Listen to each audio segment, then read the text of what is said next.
नमस्कार। आप देख रहे हैं वार्ता प्रभात और मैं हूं आपका होस्ट अमित। आपका स्वागत करता हूं हमारे कार्यक्रम संवाद में। आज का ये संवाद का एपिसोड जो हम करने जा रहे हैं बहुत विशेष है। विशेष क्यों है मैं बताऊंगा आपको। बहुत गंभीर है आज का ये एपिसोड। मैंने काफ़ी रिसर्च की और मैंने पाया कि हमें कुछ ऐसे मुद्दों पे बात करनी चाहिए जिनको बहुत कम लोग छूते हैं। यकीन मानिए, जब मैं ये वीडियो शूट कर रहा था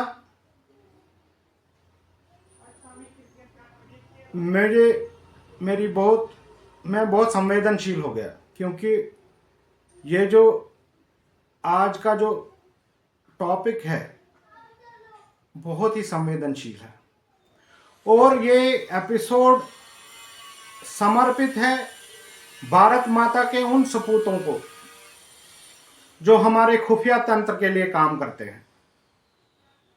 मैं ऑफिसर लेवल्स की बात नहीं करूंगा, डायरेक्टर लेवल्स की बात नहीं करूंगा। मैं बात करूंगा वो लोग जो फील्ड में काम करते हैं,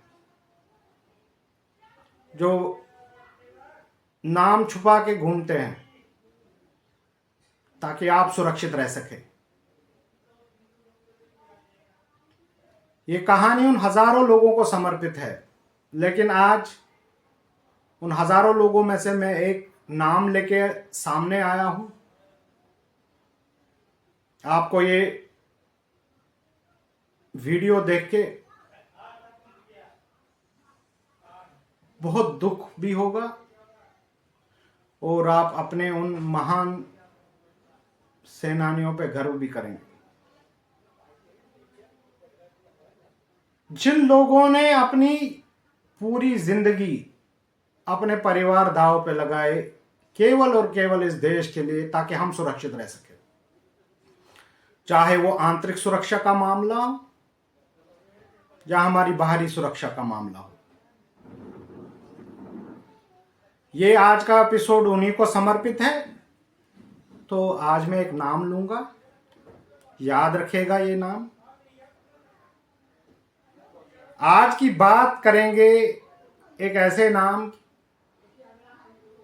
जो इतिहास की किताबों में नहीं मिलेगा आपको, जो किसी सरकारी रिकॉर्ड में नहीं मिलेगा, जो किसी एजेंसी के रिकॉर्ड में नहीं मिलेगा, लेकिन कुछ कहानियां हैं।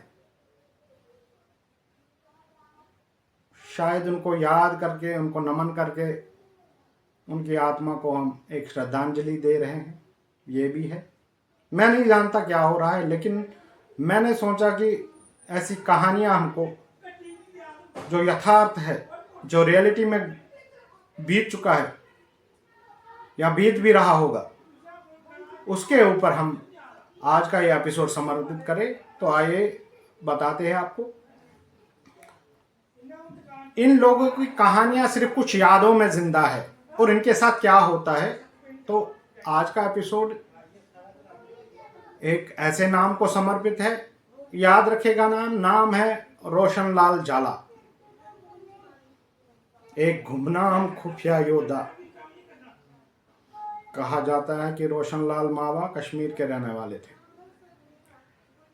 और 1965 और 1971 में भारत पाकिस्तान युद्ध जो हुए और उसमें तनावपूर्ण दौर चल रहा था, उसमें भारत के लिए उन्होंने गुप्त रूप से बहुत ही अच्छे और खुफिया तरीके से कुछ इंटेलिजेंस इनपुट जुटाए और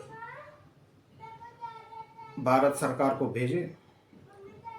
कुछ रिपोर्ट्स के अनुसार उन्होंने कई बार सीमा पार भी गए वो, ताकि दुश्मनों की सैन्य गतिविधियों और रणनीति की जानकारी भारत तक पहुंचाई जा सके। अब इसमें अब मैं एक और पहलू जोड़ रहा हूं, सबसे आपका ध्यान इस ओर आकर्षित कर रहा हूं कि ऐसे मिशन कभी सार्वजनिक नहीं किए जाते, आपको पता नहीं चलेगा, लेकिन जो लोग उनको अंजाम देते हैं, जैसा कि मैंने आपसे पहले कहा है, आज का ये एपिसोड उनको समर्पित है। मेरी बहुत संवेदनाएं हैं उन लोगों के लिए जिनकी वजह से आज हम सुख चैन से अपने घरों में बैठे हैं। और सबसे बड़ी दुख की बात मुझे लगती है, इनका नाम, इनको कोई मेडल नहीं मिलता, इनको कोई रिकॉग्निशन नहीं मिलता, और इनका नाम अक्सर किसी इतिहास में दर्ज नहीं होता।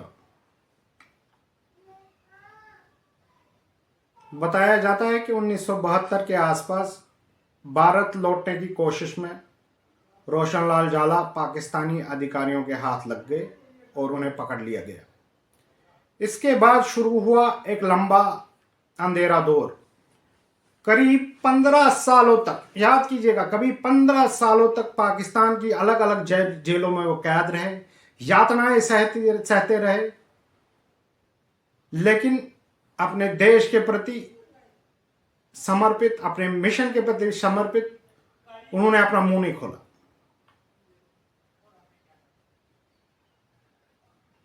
उन्होंने कभी अपने देश के साथ विश्वासघात नहीं किया।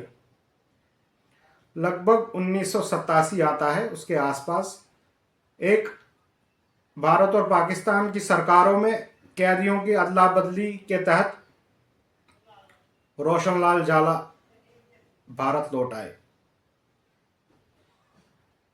जब वो भारत लौटे, यहां से उनकी कहानी और दर्दनाक शुरू हो जाती है। बहुत ही दर्दनाक कहानी है। इसके बाद जब वो भारत लौटे, बताया जाता है कि उन्हें कोई आधिकारिक सम्मान नहीं मिला, और ना ही कोई विशेष रिहेबिलिटेशन पुनर्वास मिला, और ना ही कोई पेंशन। जिनके लिए उन्होंने ये सब कुछ दांव पे लगाया, उन्हें पहचानने तक इनकार कर दिया।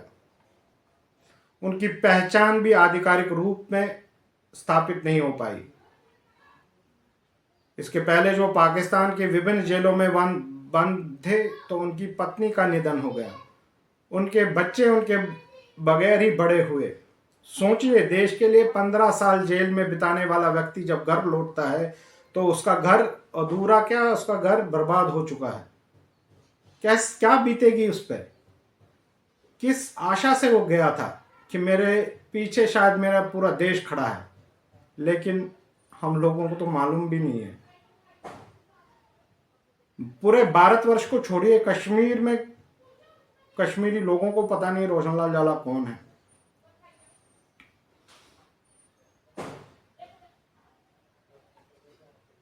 रोशनलाल जाला की जो कहानी है, ये मुख्यधारा या इतिहास में कोई जगह नहीं पाती है। ये कहानी केवल जीवित है स्थानीय लेखों में, कश्मीर की विरासत से जुड़ी कुछ चर्चाओं में, और सोशल मीडिया पर उन लोगों के बीच जो गुमनाम देशभक्तों को याद करते हैं, उनके प्रति संवेदना रखते हैं, वही इसके बारे में बात करते हैं। बाकी कोई बात भी नहीं करना चाहता। क्या हम इतने सेल्फिश हो गए हैं? जो लोग हमारे लिए खड़े होते हैं, हमारे लिए जान देते हैं, जान क्या, उन्होंने तो अपनी पूरी जिंदगी ही देश के नाम कर दी। बदले में हमने क्या दिया उनको? एक गुमनामी, केवल एक गुमनामी। इसमें मैं एक जरूर कहूंगा, इनमें कई बातें आधिकारिक रूप से प्रमाणित नहीं की गई है, लेकिन इनमें एक भाव सामने आता है। वो भाव है बलिदान का, वो भाव है अकेलेपन का, और वो भाव है गुमनामी का। इन लोगों को एक बात मैं स्पष्ट कर दूं, इन लोगों को कोई मेडल, कोई रिकॉग्निशन नहीं चाहिए, लेकिन केवल ये सब नहीं होता। सरकार को और एजेंसियों को थोड़ा ध्यान देना चाहिए, आउट ऑफ द वे जा करके इनके परिवारों का कम से कम ख्याल रखे, ताकि उनकी कहानियां सुनाई जाए, ताकि लोग प्रेरित हो और वो खुफिया तंत्र के लिए काम करने के लिए अग्रसर रहे। तो ये सिर्फ रोशनलाल जाला की कहानी नहीं है, वो तो एक नाम है, एक कहानी मैंने ली है। ऐसे कई हजारों लोगों की कहानियां हैं जो आने वाले वक्त में मैं आपके साथ साझा करूंगा। लेकिन बात वही है कि क्या ये जो लोग फील्ड पे काम करते हैं, बेस बदल के काम करते हैं, हमारे अपने देश के लिए काम करते हैं, क्या ये एक रिहेबिलिटेशन भी डिजर्व नहीं करते? हम अक्सर बड़े जर्नलों, नेताओं और युद्धों की बात करते हैं, लेकिन उन सैकड़ों लोगों का क्या जो परछाई में रहकर काम करते हैं? रोशनलाल, जैसा कि मैंने कहा, रोशनलाल जाला शायद एक नाम है, शायद एक प्रतीक है। उन सभी गुमनाम लोगों को समर्पित है ये कहानी, और रोशनलाल जाला एक प्रतीक है उन सभी गुमनाम लोगों का जिनकी कहानी कभी खुलकर सामने नहीं आई। अगर आपको लगता है कि ऐसी कहानियां सामने आनी चाहिए तो इस वीडियो को ज़रूर शेयर कीजिएगा। आपको ये वीडियो कैसा लगा, अपने सुझाव ज़रूर कमेंट बॉक्स में भेजिएगा। क्या ऐसे गुमनाम नायकों को अधिकार पहचान देनी चाहिए, इसके बारे में भी ज़रूर कमेंट कीजिएगा।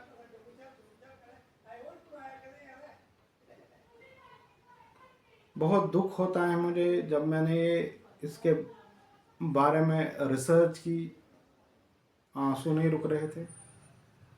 सोच रहा था कि ऐसे भी लोग होते हैं जो एक पल के लिए भी नहीं सोचते, अपने परिवार, अपने प्रियजनों को छोड़ करके देश के लिए गुमनामी, मौत, टॉर्चर सब जानते हुए ये उनके साथ हो सकता है, उसके बावजूद वो अपने देश के लिए काम करते हैं, बड़े हंसी खुशी जाते हैं, अपना धर्म भी परिवर्तन करते हैं कई बार, केवल देश के लिए। मुझे लगता है हम लोग बहुत भाग्यवान हैं कि हम ऐसे देश में पैदा हुए जहां ऐसे लोग हैं। इतिहास गवाह है इन सब बातों का।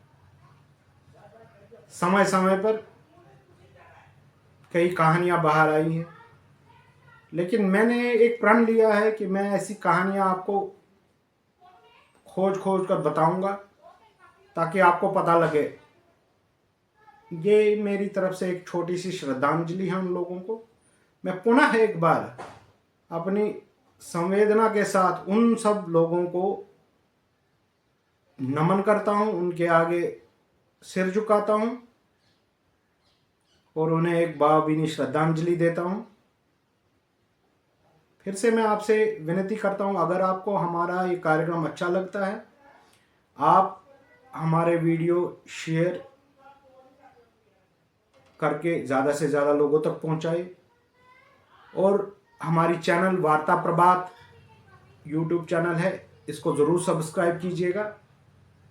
हमारी एक न्यूज़ वेबसाइट है www.wartaprabhat.com, उसको ज़रूर विज़िट कीजिएगा, आपको काफ़ी जानकारियाँ मिलेंगी। तो मिलते हैं आपसे अगले वीडियो में, तब तक के लिए मुझे आज्ञा दीजिए। जय हिंद, जय भारत।